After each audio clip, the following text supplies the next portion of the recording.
विवर्धमानमर्हन्तम् नत्वा बालप्रबुद्धैः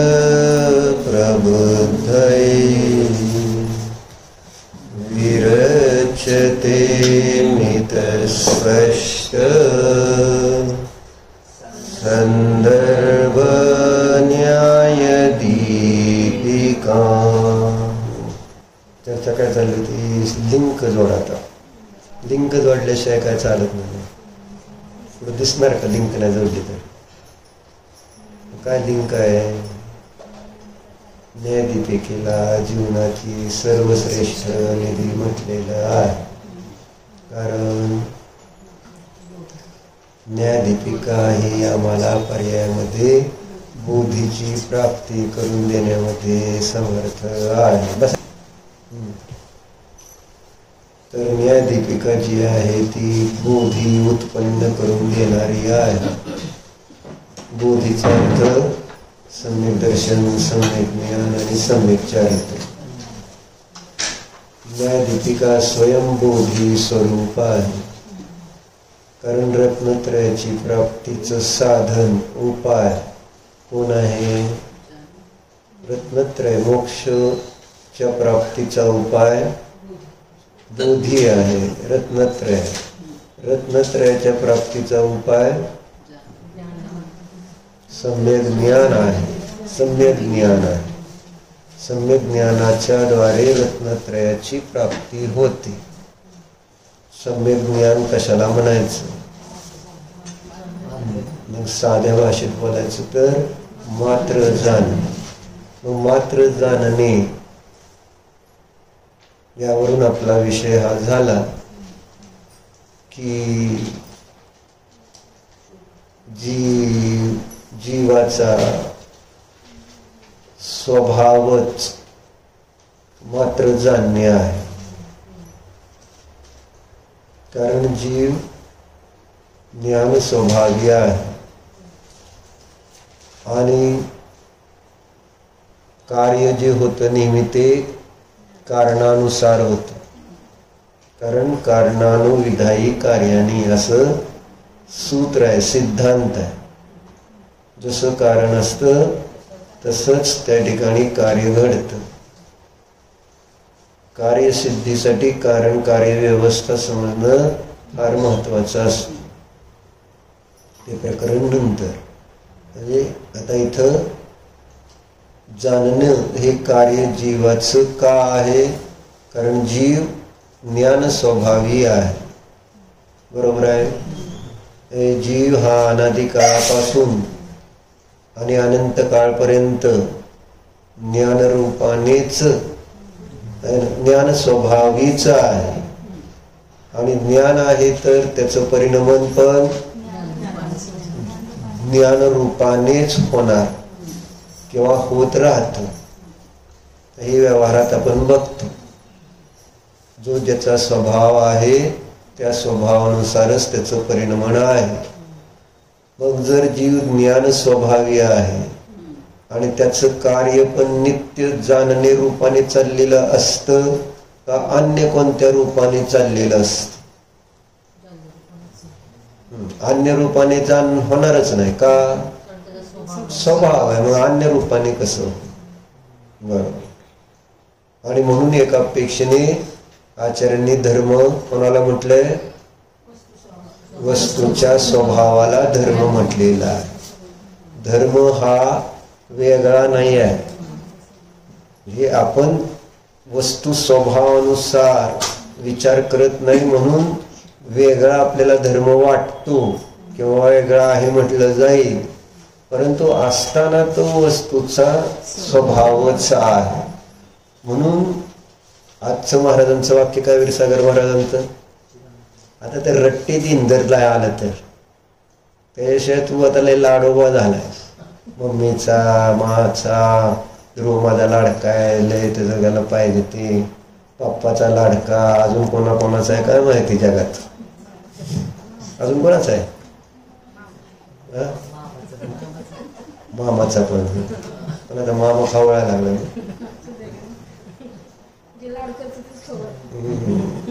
बरोबर आहे तुमचं. सांग आजचं महाराजांचं वाक्य काय वेरी सागर महाराजांचं. आनंदाचा मार्ग हा सुलभ आहे, तो जीव तो विलक्षण. भाव लक्षात ठेवला तरी बास होते. मला काय ते वाक्य पाहिजे तर असतं असं नाही. संसाराचा मार्ग अवघड आहे, बरोबर एवढंच वाक्य. चिदानंदाचा मार्ग सहज आहे, सुलभ आहे. या उलट संसाराचा मार्ग विलक्षण आहे आणि दुःखरूप आहे. याच्यावरनं काय झालं, स्वभाव सोपा आहे. आणि स्वभाव सोपा आहे कारण तो स्वभाव आहे ना. आता सोपा काय, अग्नीला उष्ण राहणं सोपं काय, तर ते स्वभाव आहे ना. त्याला वेगळा, त्याच्यासाठी वेगळा प्रयत्न करावा लागत नाही उष्ण राहण्यासाठी. काहीतरी करून मग अग्नी उष्ण होणार आहे का, ती नाही. स्वभाव, तुम्ही अग्नी असली की उष्ण रूपानेच परिणमणार. म्हणून त्या ठिकाणी स्वभाव सहज आहे असं म्हटलं. सहज आहे.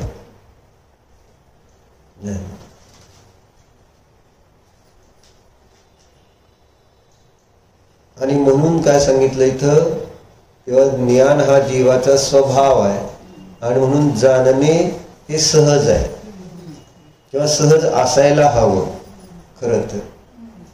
परंतु दिसतंय त्याच्या विरुद्ध. काय दिसतंय, विलक्षण दिसतंय. सोपं काय वाटतंय आणि अवघड काय वाटतंय. सोपं काय वाटतंय, म्हणजे जे विभाव करतो आपण ते आपल्याला सोपे वाटतात आणि जे स्वभाव रूपाने परिणाम आहेत ते मात्र आपल्याला वाटतंय कसं जमणार आपल्याला. त्याचं उदाहरण म्हणजे ध्यान. ध्यान कसं जमणार मला, अशी एक बऱ्याच जणांना शंका येते. 10 दिवस ध्यानाचं शिबिर आहे, मग मौन राहायची प्रॅक्टिस करतो आहे ना, थोडं बसायची प्रॅक्टिस करतो. प्रत्येकाचे वेगवेगळे विकल्प आहेत. जेणेकरून ध्यान आपल्याला करायचंय. म्हणून ध्यान तुम्हाला आसनाचं करायचंय का, ध्यान तुम्हाला न बोलण्याचं करायचंय. ध्यान काय करायचं, ध्यान न काय करण्याचं नाव आहे. तेव्हा स्नेहाताई प्रॅक्टिस कशाची चालली, प्रॅक्टिस कशाची, दुसऱ्या गोष्टीची, त्याचं नाव ध्यान नाही आहे. ध्यान म्हणजे मात्र जाणणे आणि ते मात्र जाणणे रूपाने राहणं हे मला सगळ्यात जास्त कठीण वाटतंय.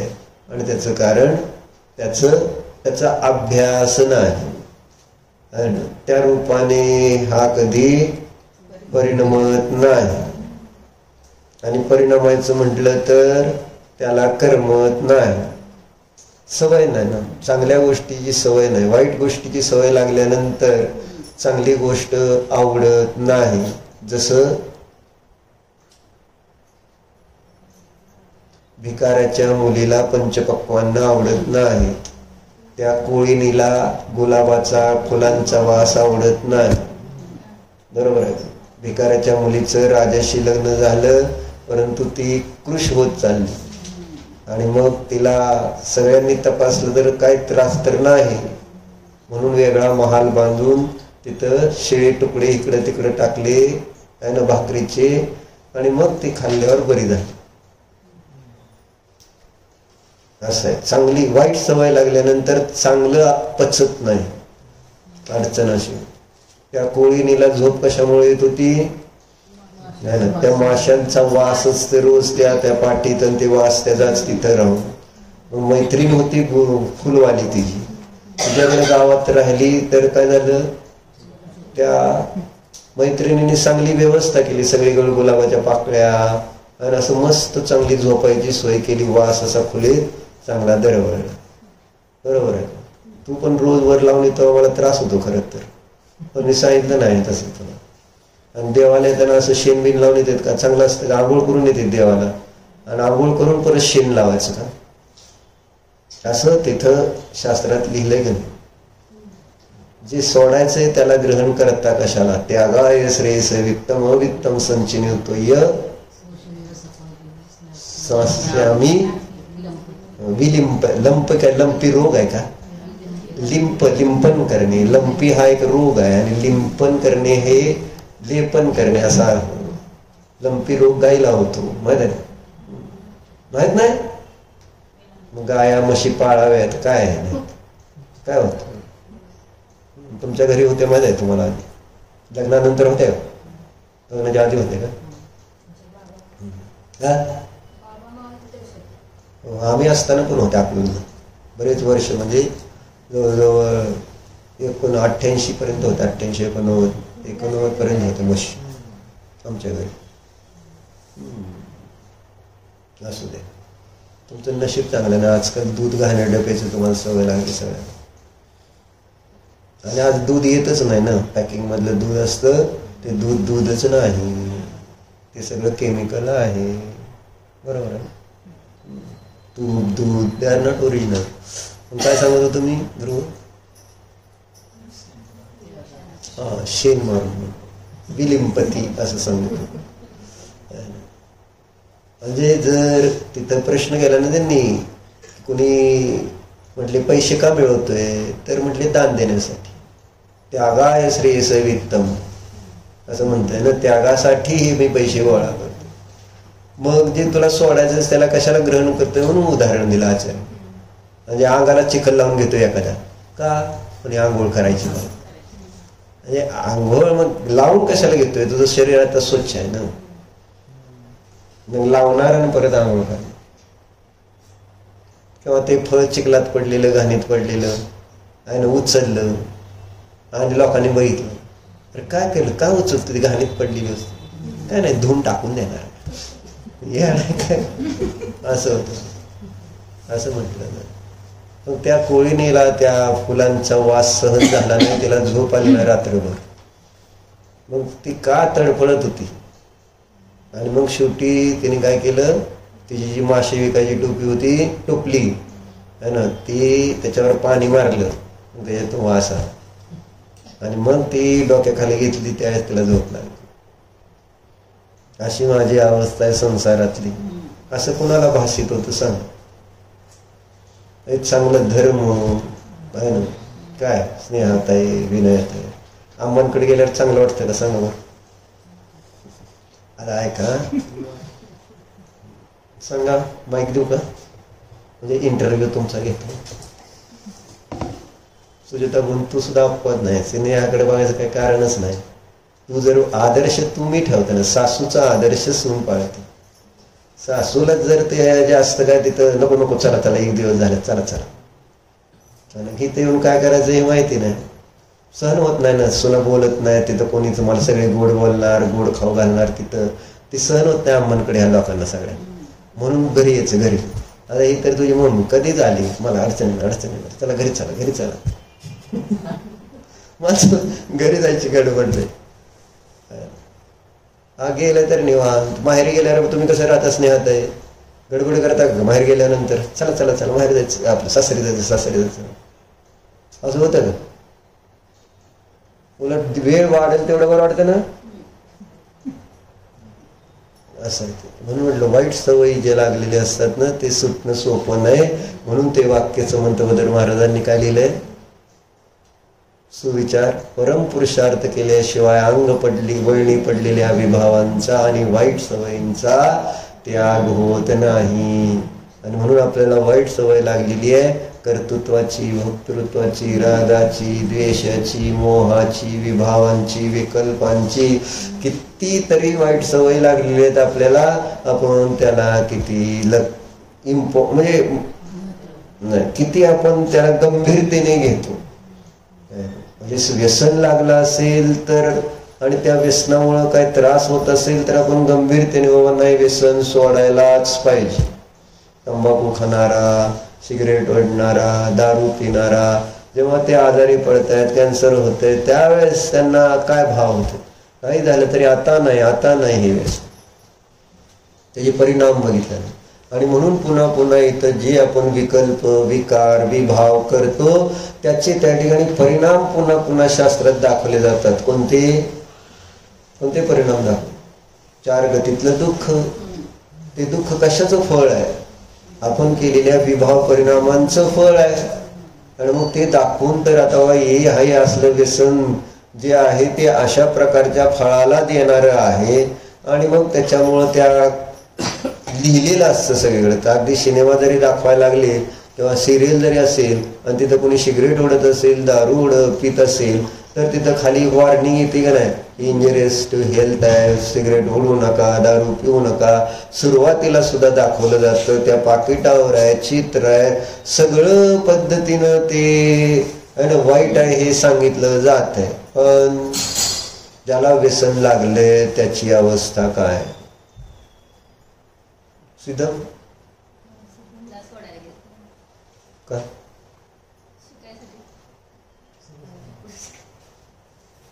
शिकायसाठी जाणार नाही म्हटलं. बरं असू दे. तर चर्चा काय झाली ती? वाईट सवय, वाईट आहे ना, राग द्वेष करण्याची जी सवय लागली, म्हणजे विभाव सोपे वाटायला लागले. विभावाशिवाय चैन पडत नाही. जसं पप्पाला मधुर मिलन शिवाय चैन पडत नाही. शास्त्र असलं तरी मधुर मिलनला आधी जायला पाहिजे. आणि परत काय सांगतो तुला, मला सगळे येते है ना. अशा पद्धतीने पुन्हा अर्ध्या हळकुंडाने पिवळे झालेल्या लोकांच्या डोक्यावर है ना, अर्ध्या हळकुंडाने पिवळं झाल्यानंतर काय होतं माहिती आहे का? त्या अंगाने फिरल्यावर, हळदीच्या अंगानं, हळदीच्या अंगाने फिरल्यावर काय होतं माहिती आहे का? नाही, अंगात भूत शिरतं असं पूर्वी सांगत होते. आहे का नाही? मग पूर्वीच सांगतो मी, आत्ताच नाही सांगतो. आता भूतच आहेत तर काय वेगळं भूत शिरायचं. भूत सुद्धा घाबरत आता. पण असं होते. हे भूताच्या अंगात भूत शिरतं का? नाही. आधी चांगली माणसं होती. म्हणजे ते हळदी लावली का नाही, अंगाला लावतात का नाही कधी? त्याचा ड्रेस घालता की तुम्ही, पिवळा शर्ट पांढरा पॅन्ट घालता का नाही? ती हळदी असते का नाही? आणि ती हळदी ज्या मुलीला लावतात ना, मुलाला लावली आणि तर तिथनं मधनं उठला, तीन इकडे तिकडे फिरला तर भूत शिरतं. लक्षात राहू.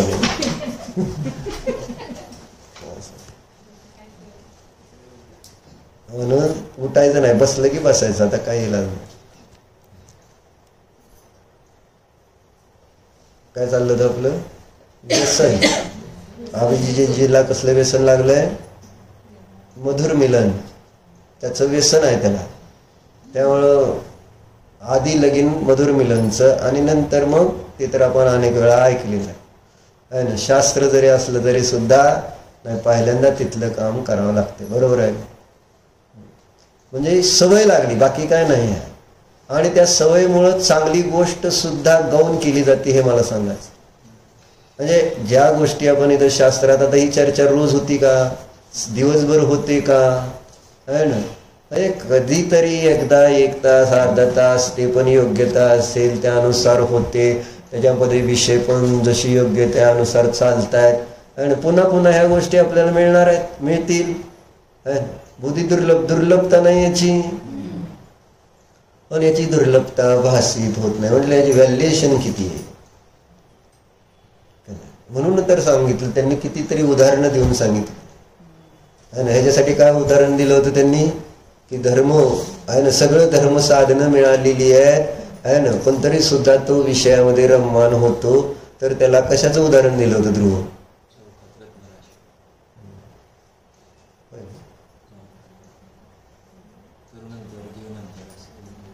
बरोबर आहे.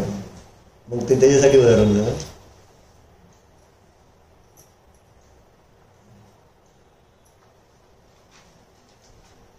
धर्म मिळून सुद्धा विषयामध्ये रममान झाला, त्यासाठी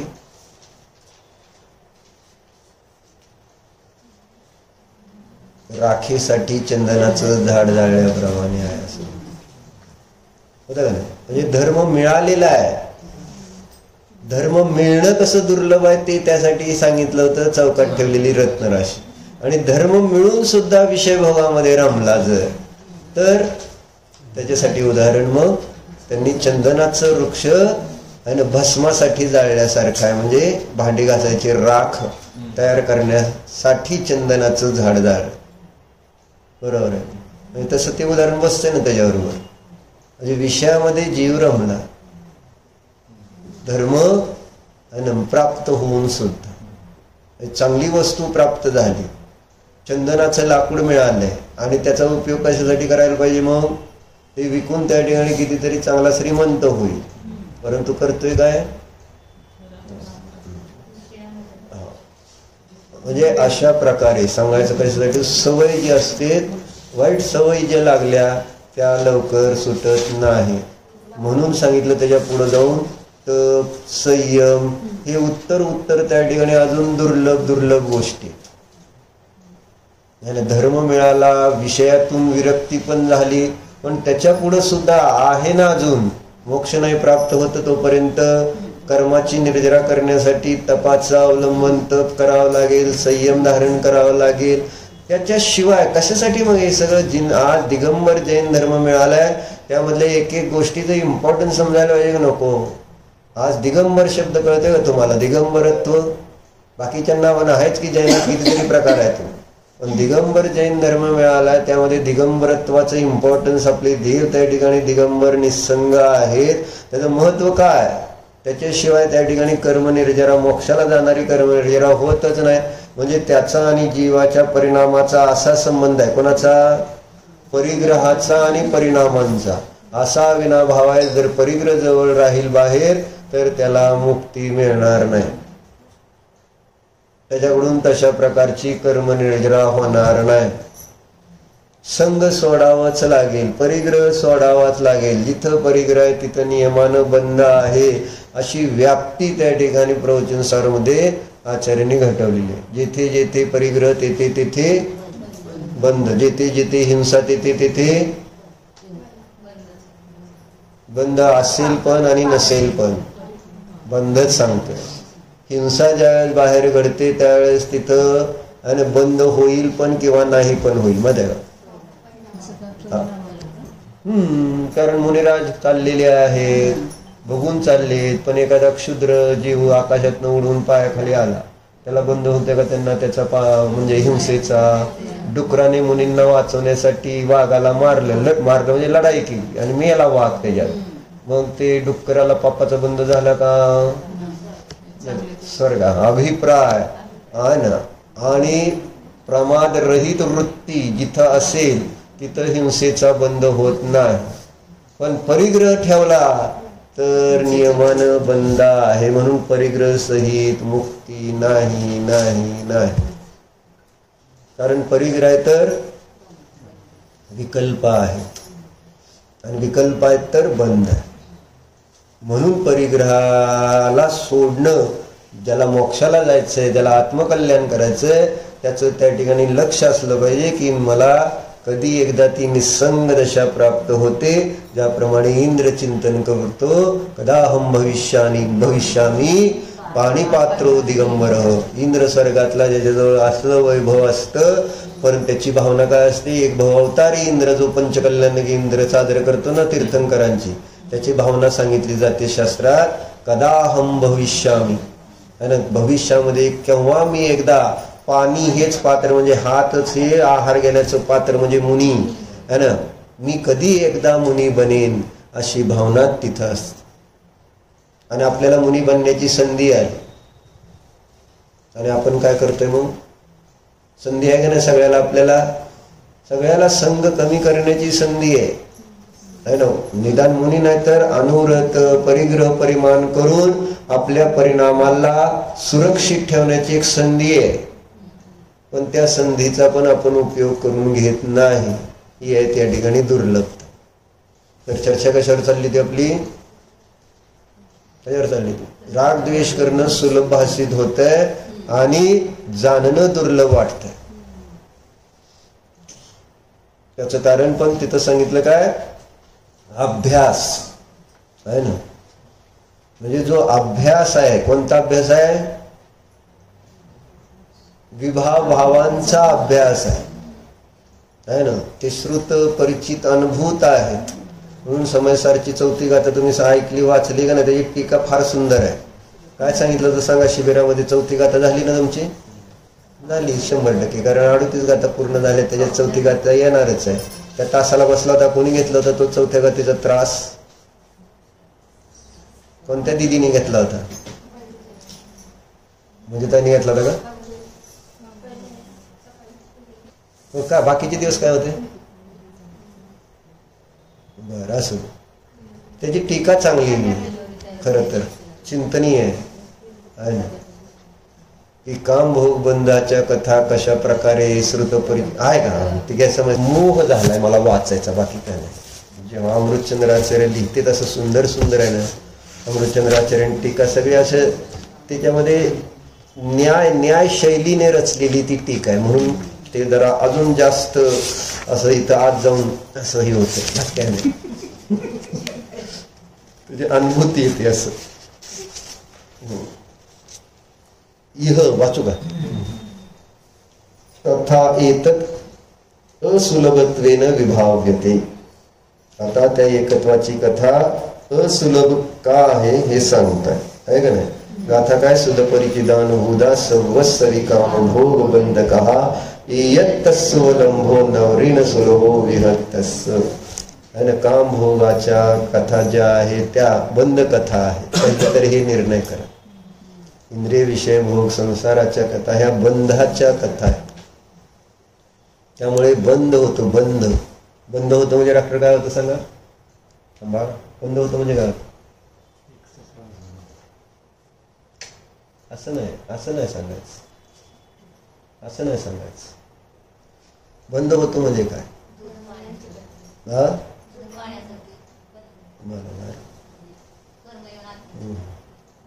बंद होतं म्हणजे काय होतं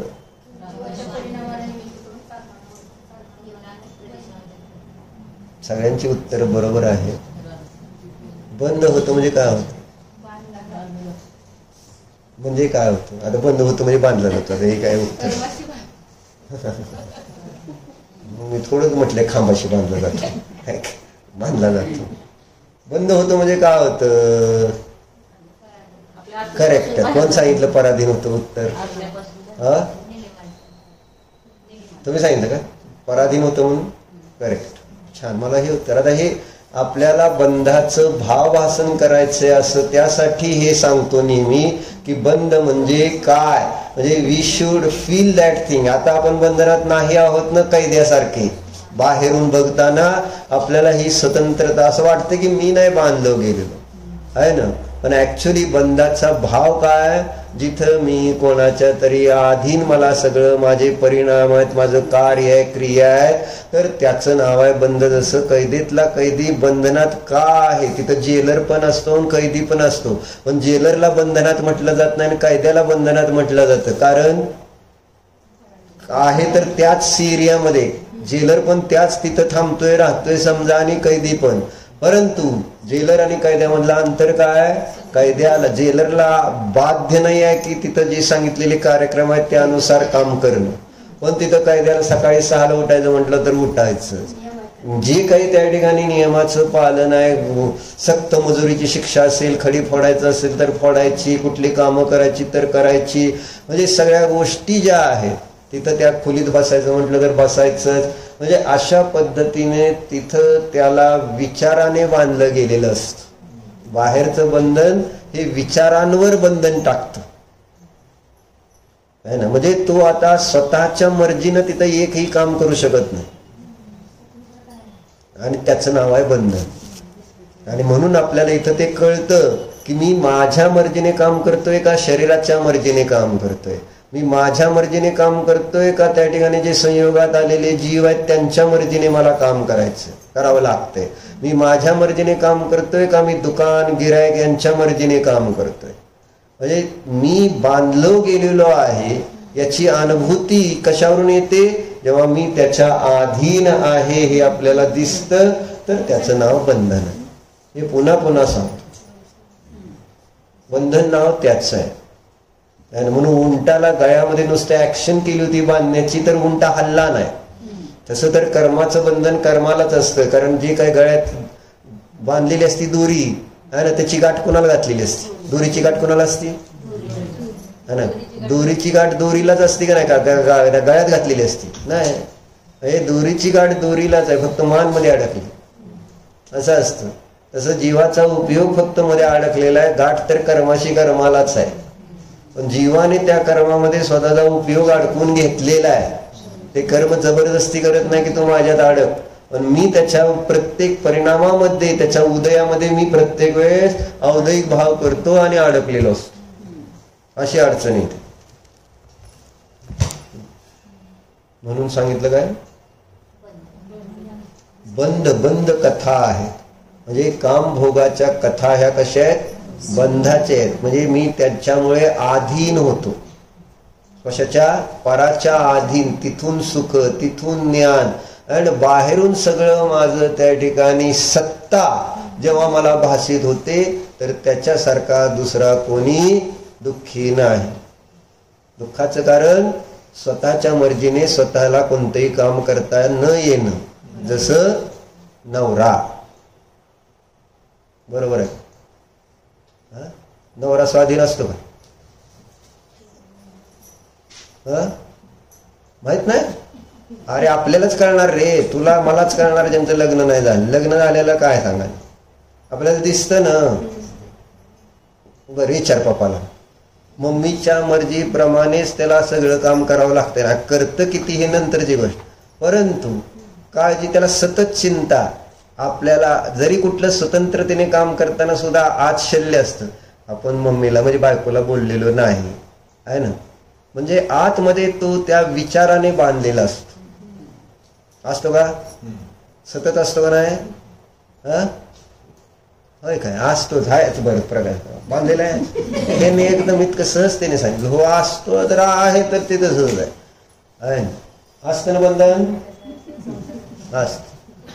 मग आता बांधले म्हणजे बायकोनी काय त्यांना बांधून ठेवले दुरीनं का साखळीनं बांधले, मग कशाने बांधले. केवळ त्याच्यामध्ये केलेला जो मोह ममत्व भाव आहे, त्या मोह ममत्व भावाने मंगळसूत्र घातलं म्हणजे बंधनात पडला. विचाराने बंधन बांधलं गेलं. ते मंगळसूत्र त्याचं प्रतीक असतं फक्त, की तुम्ही बंधनात आहात. म्हणजे ती पत्नी असो नाहीतर पती असो, दोघांना एकमेकाचं काम, एकमेकाच्या याच्यावरच अवलंबन आहे का नाही. सरळ आपल्याला संसार नाही चालवायचा, मोडला तर चालतंय. मला दोन्ही चाक सरळ पाहिजेत. अरे कशाला सरळ पाहिजे, तर मी मोडायला बघायला लागलो, चाक एक उलट एक सुलट करायला बघतोय ना, दोन्ही चाक सरळ ठेवायचं. इथं चर्चा चालली ज्याची ती, की बंधनात काय, बंधन काय हे मला म्हणायचं होतं. तर बंधन काय, पराच्या अधीन असणं हे बंधन. हत्तीसारखा मोठा प्राणी सुद्धा आहे ना बंधनात कसा, तर केवळ त्या ठिकाणी तिथं त्याला असं वाटतं की हे डोक्यावर अंकुश ठेवणार आहे ना, ती त्याच्या अधीन माझं जीवन आहे. झाला का नाही हळूहळू अधीन. तिथं स्वैर फिरणारा हत्ती जंगलातला, तिथं त्या मनुष्याच्या अधीन. त्याला किती त्रास असतो. बंधन असं दुःखाचं आहे. म्हणून इथं चर्चा कशी चालली, की कामभोगाच्या कथा ज्या आहेत त्या बंध कथा आहेत असं म्हटलं. आणि ते कशा आहेत, श्रुत आहेत, परिचित आहेत, अनुभूत आहेत. तर एकत्व विभक्त आत्म्याची कथा त्या ठिकाणी दुर्लभ आहे असं सांगितलं. एकत्व येत सोलंबो नवरी नसलो हो, आहे ना. आता त्याची टीका बघा किती सुंदर लिहिली. इह सकलस्यापि जीवलोकस्य संसार चक्र क्रोधादिरोपितस्य अश्रांतम अनंत द्रव्य क्षेत्र काल भवभाव परावर्तन भवभाव परावर्ते समुपक्रांत भ्रांतेः एकछत्रीकृत विश्वतया महता मोहग्रहेण गोह इव वाह्यमानस्य प्रसभ उज्जृंभित तृष्णांतक अंतकत्वेन व्यक्त अंतरम अथ अस्य उत्तम्य मृगतृष्णायमानं विषयग्रामम् उपरुन्धानस्य परस्पराचार्यत्वम् आचरतः अनन्तशः श्रुतं पूर्व अनन्ताः अनन्तशः परिचित पूर्व अनन्तशः अनुभूत पूर्वाच एकत्व विरुद्धत्वेन अत्यंत विसंवादिनी अपि कामभोग अनुबद्धा कथा. एवढं सगळं विश्लेषण केलं. कामभोग अनुबद्ध कथा कशी आहे याचं एवढं स्पष्टीकरण केलंय विशेषण. बघा तर काय लिहिलं, वाचू का? बघा, छान लिहिलेलं असतं म्हणून वाचायचं तुम्हाला. यद्यपि इस समस्त जीव लोक को काम भोग विषय कथा एकत्व के विरुद्ध होने से अत्यंत विसंवाद करने वाली है, अर्थात अत्यंत विसंवाद करणारी म्हणजे काय? विसंवाद करणारी म्हणजे काय? अत्यंत दुःख देणारी आहे विसंवादचा अर्थ. आणि कामभोगाची कथा अत्यंत दुःख देणारी आहे, अत्यंत बुरा करने वाली है. तो भी वह अनंत बार पहले सुनने में आई है, अनंत बार परिचय में आई है और अनंत बार अनुभव में भी आ चुकी है. आता यह जीव लोक संसार रूपी चक्र के मध्य में स्थिर है, जो निरंतर अनंत बार द्रव्य क्षेत्र काल और भाव रूप परावर्तन करने से भ्रमण करता रहता है. समस्त लोक को एक छत्र राज्य से वश करने वाले बलवान मोह रूपी पिशाच से बैल की भांति जोता जाता है. वेग से बड़ी हुई तृष्णा रूपी रोग के संताप से जिसके अंतरंग में क्षोभ और पीड़ा हुई है. दूसरा उदाहरण. तीसरा, मृग की तृष्णा के समान श्रांत संतप्त होकर इंद्रियों के विषय की ओर दौड़ता है. तीसरा, इतना ही नहीं, आपस में आचार्यत्व भी करता है, अर्थात दूसरों को भी कहकर अंगीकार कराता है. अशी त्या कामभोगाच्या कथेची विशेषण देऊन सांग कशी आहे ती. काय काय विशेषण दिली सांगा बरोबर. पहिल्यांदा काय म्हटले की मोहरूपी पिशाच जो बलवान आहे तो आपल्याला बैलासारखं काम करवतो. विषय भोगामध्ये प्रवृत्ती करवणं कोणाचं काम आहे? मोहाचं काम आहे. आणि मोह कोण आहे? भूत आहे. आणि ते इतकं ताकदवान आहे, भूत अंगात शिरल्यानंतर ते आपल्याला आपल्यावर ताबा राहतो का? तसं मोहरूपी भूत ज्याच्या अंगात शिरलं तो मोह त्या जीवाकडून वाटेल ते काम करून घेतो. आणि म्हणून इथं जसं तो बैल किती ताकदवान माणसापेक्षा, परंतु माणूस त्याला बरोबर त्या बैलगाडीला जुंपून पाहिजे ते काम करून घेतो. म्हणून तिथं त्यांनी शब्द तसा वापरला. काय दिलंय? समस्त लोक को एक छत्र राज्य से वश करने वाली. सर्व लोकाला एक छत्री राज्य त्या मोहाचं या संसारावर आहे ना. जसं त्या इंग्रजांचं एक छत्री राज्य होतं काही का, अलेक्झांडरचं पण एक छत्री राज्य होतं संपूर्ण विश्वाला जिंकणारा तो अलेक्झांडर. तसं खरं तर कोणी जिंकले सगळ्या जगाला? मोह. असं एक छत्री राज्य से वश करने वाले बलवान मोहरूपी पिशाच. मोहाला पिशाचाची उपमा दिली. तो काय करतोय? पिशाच जे बैल की भांति जोता जाता है. बैलासारखं काय केलं जातं? जुंपलं जातं कामात. काय तू झोपला असलं तर उठत का नाही वडील? रोज चल. अजून तर सोपं आहे. अजून लग्न केलं ना मग कळत आहे ना. आई बायको सगळे जा रे अभिजित दुकानात, जा रे अभिजित दुकानात, जा रे अभिजित दुकानात. बिचारा दमलं जरी त्याला आता जरा पडलेलं असतं ना कधी कधी जेवण. उठ की काय झोपलाय? आणि खाल्लं तुझा फोन दुकानात, पप्पा वर काय करताय? या बैलानं बसायचं नाही. बरोबर आहे का? म्हणजे काम म्हणजे बसलं तर चालणार. आणि बायका बैल बनते त्या स्वतःच. यांना बैल बनवलं जातं आणि बायकांना बैल बनायची हौस असते. तरी जाऊन दुकानात काम करायचं म्हणजे हौसच म्हणायची. स्वतःहूनच माझ्या अंगावर माझ्या खांद्यावर ठेवा दुकानाचं ओझं माझ्या रिकामीच आहे की मी. आता रिकामात असं स्वयंपाक पाणी करून निवांत बसावं नाही माणसाने. पण मग रिकाम बसल्यावर का म्हणायचं? करमत नाही त्या बैलाला आहे ना. मग ती काय करणार, खाली जाणार आणि काय म्हणणार, आणि माझ्या पण खांद्यावर ठेवा थोडं वज्ज, मी आता रिकामी आहे. असा एवढा चांगला बैल मिळेल का कुठं, मला सांगा. कुठं सुद्धा असले मिळणार नाही. बायकासारखी गरीब बैल स्वतःहून म्हणते आमच्या खांद्यावर ठेवावं. बरोबर. इतका मोह विचित्र त्यांचा आहे. आणि तुम्हाला नसतो, जरा कुठंतरी समाधान असतं तर तुम्हाला मात्र गपचीप बसू देणार नाही. देते का सांग.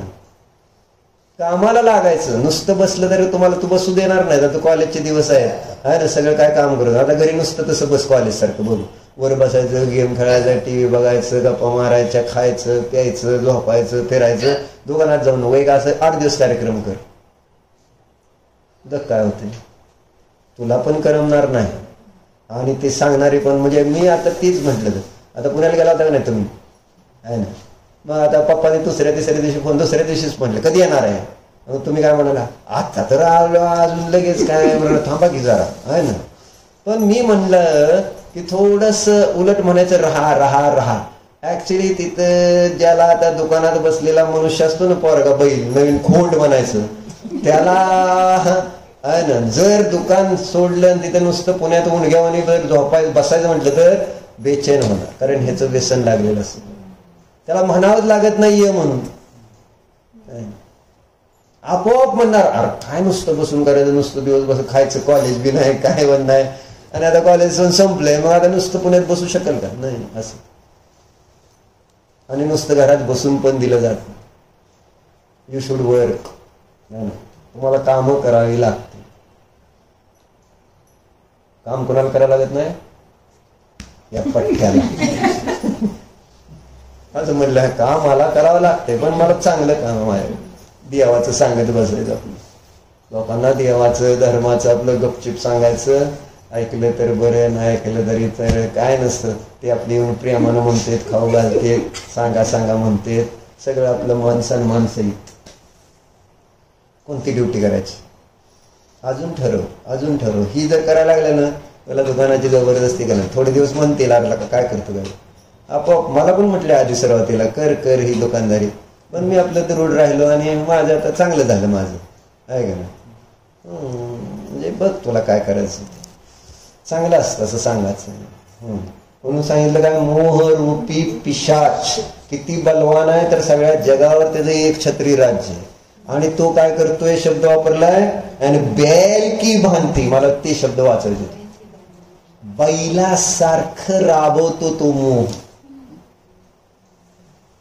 काय चांगलं वाटतं त्या बैलाला, ते सगळं त्या ऊसाची गाडीत वाढणारा बैल बघितला कधी, किती ओझ, किती त्रास, किती दुःख, वर्ण चापकाचे फटके. काम करायचं ते करायचं, आणि परत मग मी बोलणार का नाही पप्पाला, आणि मग पप्पा काय म्हणणार, बोला, सगळी गरीबालाच बोलतात, असं होत. अशी चर्चा. बैल की भांती एक पहिलं झालं. दुसरं उदाहरण काय दिलं, वेग से बडी हुई तृष्णा रूपी रोग. वेगाने वाढणारा जो रोग असतो का नाही, कोणता वेगाने कोणता रोग वाढतो, जसं एखादा कॅन्सर झाला असेल किंवा अजून असे काही रोग असते, ते शेवटच्या स्टेपमध्ये फास्ट वाढते. आणि सगळ्यात वेगाने वाढणारा रोग कोणता आहे, मृत्यू. तृष्णा कोणाला कळली, आधी जे कळते ते जे समजते ते समजून घ्या, की मरण सुद्धा असा वेगाने वाढणारा रोग असतो. आपल्याला कळत नाही आपलं आयुष्य किती गेलं. अब तक 56 माहिती आहे तुम्हाला, कळते का आयुष्य एवढं फास्ट. आम्ही पण तरुण होतोच की, पण संपलं, तरुणाई संपली, ध्रुव राहत नाही, राहत नाही, ते संपतीच. आणि ते इतक्या फास्ट संपते त्या अवस्था. म्हटलं ना, स्वर्गातले दिवस लवकर संपतात, पुण्याचे दिवस लवकर जातात. ICB ते पता नाही पावे. बरोबर, फास्ट, इतकं फास्ट संपतं ते, है ना. नोटीस होत नाही पुण्याचे दिवस. आणि पापाचे दिवस आता कळेल ध्यान शिबिरात, कधी संपते कधी संपते. कारण आता 10 तास तुम्हाला जर 10 दिवस बसवणार ध्यानाला, मनुष्य अवघड. खरं तर ते नाही, पण सवय अनुसार ते पापाचं वाटणार ना कार्य. त्रास व्हायला लागला तर तो असाताचाच उदय म्हणावा लागेल की त्याला त्यावेळेस. ते झालंच की सगळीकडे आपापल्या ह्याच्यावरच आहे डिपेंड. पण सांगायचं नरकातले दिवस जाता जात नाहीत, दुःखाचे दिवस लवकर संपत नाहीत, असं असतं. म्हणून सांगितलं तर काय सगळ्यात फास्ट वाढणारा रोग कोणता आहे? मृत्यू. आणि मग इथं त्या सांगितलं त्या मृत्यूकडे एवढ्या फास्ट का, म्हणजे फास्ट का वाढतोय? कारण आतमध्ये तृष्णा इतकी आहे की समजतच नाही की तिथं मृत्यू कधी आला. म्हणून तिथं इष्टोपदेश मध्ये श्लोक कोणता येतो? आयुर्वृद्धी शयत्कर्ष हेतुम कालस्य निर्गमम वांछिताम धनिनाम इष्टम जीविकात सूतराम धनम. जसं व्याजाने दिलेला पैसे जो असतो शेडजी तर काय करतंय है ना, जेवढे जास्त दिवस जातील पैसे बाहेर राहतील तेवढा त्याला आनंद होत असतो. का तर मला अजून व्याज येणार, अजून व्याज येणार, अजून व्याज येणार. बरोबर आहे. पण तिथं हे त्याच्या लक्षात येत नाही की त्या पैशापेक्षा जी प्रिय असणारी आयु ती त्या व्याजाच्या काळाच्या वेळेस कमी कमी होत चालली. जातं का लक्ष? असे सुंदर लिहिलेलं आहे सगळं आचार्याने. ज्या आयुवर त्याचं प्रेम आहे त्या धनाच्या नादात, त्या व्याजाच्या नादात ते सुद्धा विसरलं जात आहे. इतकी घाणेरडी तृष्णा आहे. जे आयुष्य जगायला पाहिजे होतं आनंदामध्ये, त्याचा मोह घ्यायला पाहिजे होता शांततेने व्यवस्थित, तर ते त्या ठिकाणी बाहेर त्या विषय भोग आणि त्या धनाच्या पाठीमागे असं संपतंय की समजत नाही. म्हणून त्याचं नाव आहे तृष्णा. म्हणून त्यांनी सांगितलं की अत्यंत काय म्हटले कुठं म्हटलं? वेग से बड़ी हुई तृष्णा रूपी रोग के संताप से जिसके अंतरंग में शोभ की पीड़ा हुई है. कशाची? शोभाची पीडा तृष्णेमुळे होते. दुःख होतं कारण इच्छा आहे, अजून पाहिजे, अजून और चाहिए दुःख. त्याच्यामुळे आतमध्ये ते तृष्णेचं दुःख. हे दुसरं सांगितलं. तिसरं काय सांगितलंय? मृग की तृष्णा के समान श्रांत संतप्त होकर इंद्रियों के विषयों की ओर दौड़ता है.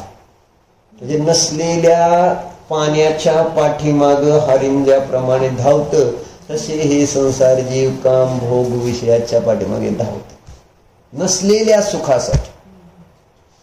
पाणी नाही का नाही मृग जळामध्ये पाणी नाही, पण त्या हरणाला इतकी तहान लागली, पाणी आहे का नाही हे नाही, ते पाण्यासारखं वाटतंय काळा आणि त्याच्यामध्ये तडफडून मर. अशी ती विषयाच्या पाठीमागे पडणार. आणि एवढंच नाही, चौथी गोष्ट काय सांगितली त्यांनी? आपस में आचार्यत्व भी करता है. आतला स्प्रे डोक्यात मारा केस चांगले येते. हे आचार्यत्व. परस्परम आचार्यत्वम कुर्वन्ति. म्हणजे सगळे एकमेकाला सल्ला देत काय राहतात. कशाचा सल्ला देते? काम भोग बंधाचा, त्या ठिकाणी कथेचा सल्ला. चर्चा काय? स्त्री कथा, राजकथा, चोर कथा, भोजन कथा. कोणत्या चर्चा चाललेल्या असतात मुलांशी, आपल्या फोनवर, मित्रांशी? का धर्माच्या कथा चाललेल्या आहेत. बाबा आज मी हे वाचलं, आज ते वाचलं, आज ही चर्चा छान आली, आज ही चर्चा चांगली वाटली. अशी चर्चा केली तर काय होईल? सु आणि पराला लाभ. एक तर ते तुला डिस्टर्ब करणार नाहीत परत फोन करून, नको बाबा हे काहीतरी धर्मात सांगते, आपलं फोनच नको करायला.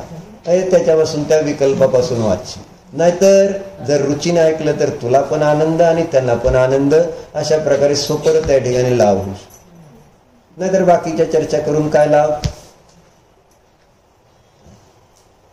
टाइमपास असं होत. दोन शब्द तरी आपण जे वाचले ती चर्चा जर केली तरी है ना आपल्याला रिपीट. नाही तर मग काल काय सांगितलं विचारलं तर मग मी सांगता येत नाही. पण तीच जर तू एखाद्या मित्राला सांगितलं तुला ऑटोमॅटिक मला विचारल्यावर सांगता येणार, कारण तू सांगितलेलं असणार. म्हणून ऐकलं म्हणजे होत नाही. आणि ऐकून जेव्हा तुम्ही बोलताल तर दोनदा संस्कार झाल्यामुळं तुमच्या ते बरोबर लक्षात राहतं. कारण लक्षात ठेवावं लागतं. लक्षात राहण्यासाठी कोणाला तरी सांगायचं, सांगितलं तर ते संस्कार परत होते, त्यामुळे विसरत नाही. म्हणून सांगायचं असतं. कोणाला ज्याला भेटेल त्याला सांगा. कोण नाही भेटले तर आरशा समोर उभं राहून स्वतःला सांगा. नाही जर कल्याण करायचंय तर. इसलिए काम भोग की कथा है ना, तो सबको सुख से प्राप्त आहे असं म्हणतात. आणि आत्म्याची कथा मात्र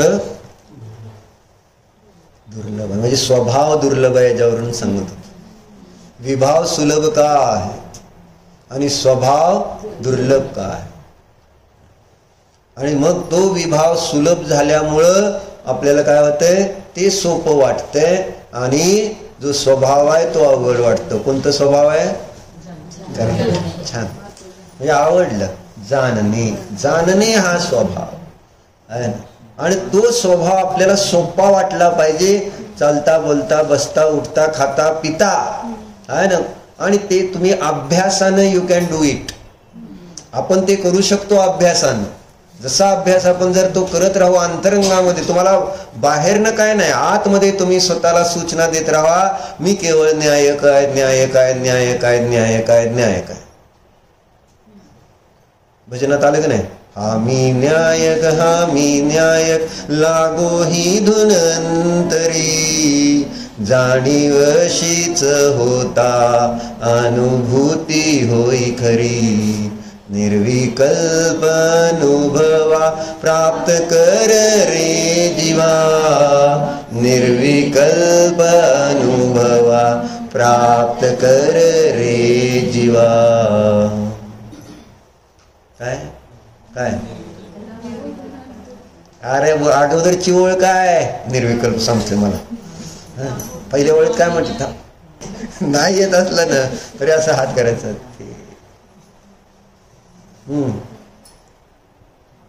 कशावरून चाललो त्याला का?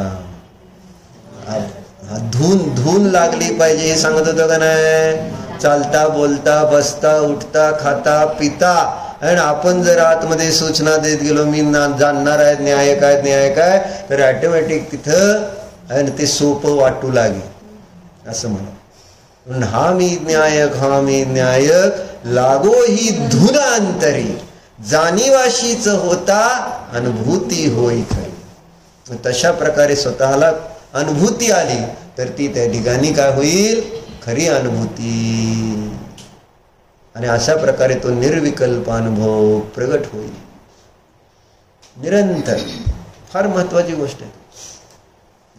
म्हणून आपण काल समयसार मध्ये काय वाचलं होतं की ज्ञानाचा आणि आत्म्याचा तादात्म्य संबंध असताना सुद्धा तुम्ही पुन्हा त्या ज्ञान स्वभावी आत्म्याची उपासना ज्ञान स्वभावी म्हणून का करायला लावता? जर तर त्याचं स्वरूपच आहे तर पुन्हा त्या ठिकाणी त्याची तशा पद्धतीने उपासना करायला का सांगता? तर त्यावेळेस उत्तर काय दिलं होतं? करेक्ट. म्हणजे जरी आत्मा आणि ज्ञानाचा तादात्म्य संबंध आहे, परंतु या जीवाने पर्यायामध्ये क्षणासाठी सुद्धा त्या आत्म्याची ज्ञान स्वभावी म्हणून उपासना केलेली नाही. तादात्म्य आहे तो संपणार नाही, पण पर्यायामध्ये विकल्पामध्ये पर्याय म्हणजे जे परिणमन आहे त्याच्यामध्ये त्या आत्म्याला ज्ञान म्हणून कधी अनुभवत नाही. बघा तुम्ही, आपण स्वतःला ज्ञान म्हणून अनुभवता. अमूर्त ज्ञान मात्र चैतन्य स्वरूपी सिद्ध स्वरूपी अशरीरी असं आपण आपल्याला किती वेळा मानतो अनुभवतो. एक क्षण म्हणून तिथं शब्द वापरते अमृतचंद्राचार्य की एक क्षण सुद्धा या जीवाने पर्यायामध्ये आत्म्याची ज्ञान स्वभावी म्हणून उपासना केली नाही. आणि मग तिथं त्यांनी सांगितलं की ती उपासना दोन पद्धतीने होऊ शकते, एक तर स्वयंबुद्ध आणि दुसरं बोधित बुद्ध. म्हणजे त्या ठिकाणी मागच्या भावातल्या संस्कारामुळे वर्तमानामध्ये तिथं त्याला स्वतःला अनुभव येईल पर्यायामध्ये की मी आत्मा म्हणजे ज्ञान स्वभावी आहे, किंवा मग शास्त्राभ्यास करून त्याला अशी अनुभूती येईल की मी ज्ञान स्वभावी आत्मा आहे. म्हणून स्वभाव बदलत नाही, परिणमन पण बदलत नाही, परंतु होतंय काय? कर्माचा उदय आल्यानंतर त्या जाणणे रूप क्रियेचं परिणमन जाणणे रूप न राहता कुठेतरी कर्ता आदी रूपाने राग द्वेष मोह आदी रूपाने होताना दिसत. जसं पाणी शुद्ध पण त्याला माती मिळाली की काय होतं मग ते गढूळ होतं. पाणी गढूळ नसतं, त्याच्याबरोबर मातीचा संपर्क आला की ते पाणी गढूळ झालं. पण पाणी गढूळ झालेलं असतं का? होतं का पाणी गढूळ? कोण गढूळ होतं? म्हणजे पाणी गढूळ झालेलं नसतं. म्हणजे जेव्हा आपण त्याच्या स्वभाव दृष्टीने पाहिलं तर, म्हणून तर त्याच्यामध्ये जर तुरटी फिरवली तर पुन्हा ती घाण वेगळी होती आणि पाणी वेगळं होतं. म्हणजे गढूळ झालंय म्हणजे संपर्क केला त्या पाण्याने मातीशी म्हणून गढूळ झालंय. आणि ते गढूळ झाल्यानंतर अज्ञानी जो आहे, खेडूत मनुष्य जो आहे, तो समयसारच्या 11 गाथेच्या टीकेमध्ये सांगितलं, ती गढूळता बघून पाण्याची त्या पाण्याचा स्वभावच गढूळ म्हणून सेवन करतो. हे पाणी गढूळच पाणी म्हणजे गढूळ असतं तेच पाणी, कारण त्याला स्वच्छ पाणी माहिती नाही. गढूळच पाणी पाहिले आणि त्या गढूळ पाण्याचं सेवन करतो आणि काय होतो? त्याला रोग होतो. पण जो आहे ना नागरिक आहे, म्हणजे शहरातला जो हे असतो नागरिक आहे ना, सिटीजन, तो त्या ठिकाणी समजतो की हे गढूळ जरी दिसलं तरी पाणी नाही. त्याच्यात काय करतो? तो तुरटी टाकतो तर ते पाणी आणि गढूळता वेगळं होतं. मग ते स्वच्छ पाणी गाळून घेतो आणि गढूळता दूर. त्याला ज्याला पाण्याचा स्वभाव कळला, तसं ज्याला आत्म्याचा ज्ञान स्वभाव कळला, तो जरी इथं पर्यायामध्ये अशुद्धता असली तरी त्या अशुद्धतेपासून स्वतःला भेद ज्ञान रूपी तुरटी म्हणायची. त्याला ते बीज त्या ठिकाणी त्याच्यामध्ये टाकलं तर पर्यायामध्ये काय होतं? तो पूर्ण शुद्ध सिद्ध होतो. गढूळता आपण नाही आहोत. अशुद्धता हे आपलं स्वरूप नाही आहे. पर्यायामध्ये दिसतंय पण तो स्वभाव नाही. ते आपण दुसऱ्याशी म्हणजे त्या कर्माशी एक रूप झाल्यामुळं ती मी स्वतःला अशुद्ध रूपाने अनुभव. मग जेव्हा आपल्याला समजतंय, काय समजतंय? बोधी प्राप्त होते, सम्यक ज्ञान होतंय. आणि सम्यक ज्ञानाचं दुसरं नाव आहे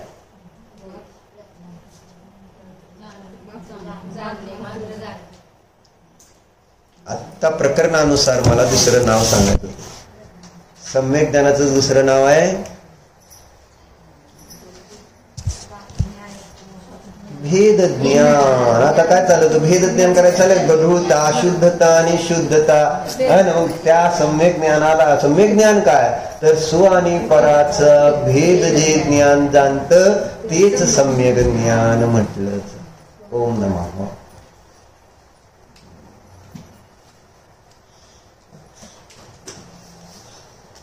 अभिजित सांग द्या.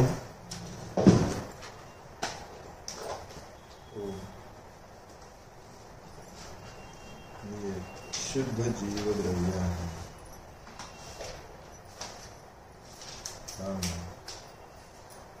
स्वकर प्रकाशक स्वरूपी आहे. न्यायक स्वरूपी आहे. आणि मोह राग द्वेषाने रहित निर्मोह स्वरूपी आहे. वितराग स्वरूपी आहे. निर्दोष स्वरूपी आहे. आणि जाणणाराच आहे. जाणतो तोच मी शुद्ध जीव आहे.